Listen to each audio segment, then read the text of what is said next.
میرا نام روشن آ رہا ہے۔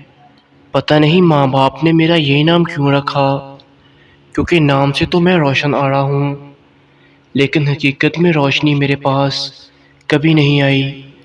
میری قسمت میں جتنے غم آئے، کاش وہ کبھی کسی کو نہ ملیں۔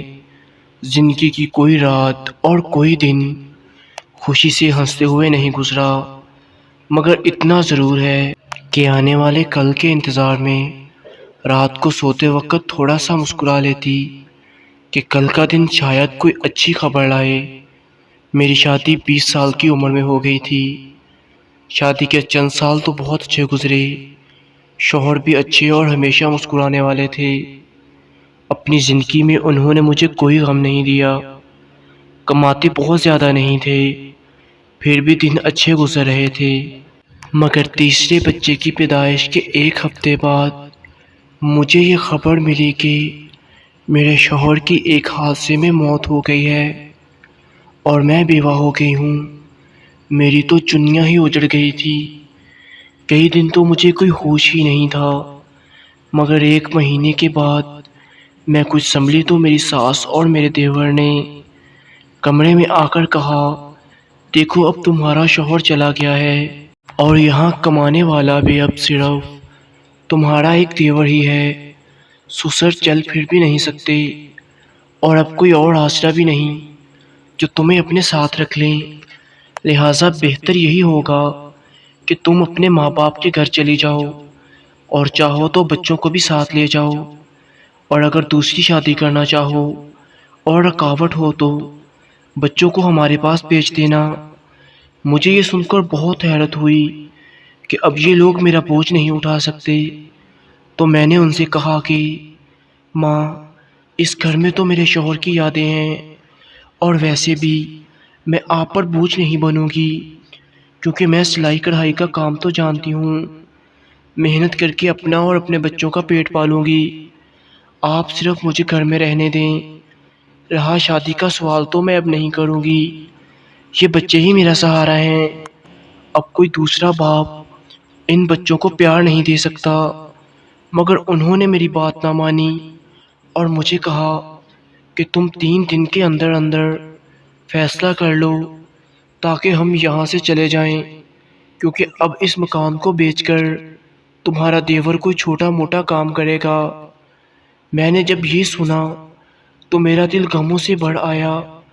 تب میں نے کہا ٹھیک ہے، جب آپ مجھے رکھنا ہی نہیں چاہتے تو میں 3 دن رک کر کیا کروں گی۔ لہٰذا میں نے اگلے ہی دن گھر چھوڑ دیا اور اپنی ماں کے گھر آ گئی۔ میں ماں کے گھر میں کچھ ہی دنوں رہی تھی کہ بھابھیوں نے بھائیوں کے کان بھرنے شروع کر دیے کہ روشن آرا کے بچے ہمارے بچوں کے مارتے ہیں، انہیں کھیلنے نہیں دیتے، حالانکہ میں اپنے بچوں کو اپنے کمرے میں ہی بند رکھتی تھی، نہ تو ان کو میرا کوئی بھائی اپنے ساتھ گھر سے باہر لے کے جاتا۔ یہ بیچارے آپس میں ہی کھیل کر کمرے میں ہی سو جاتے تھے۔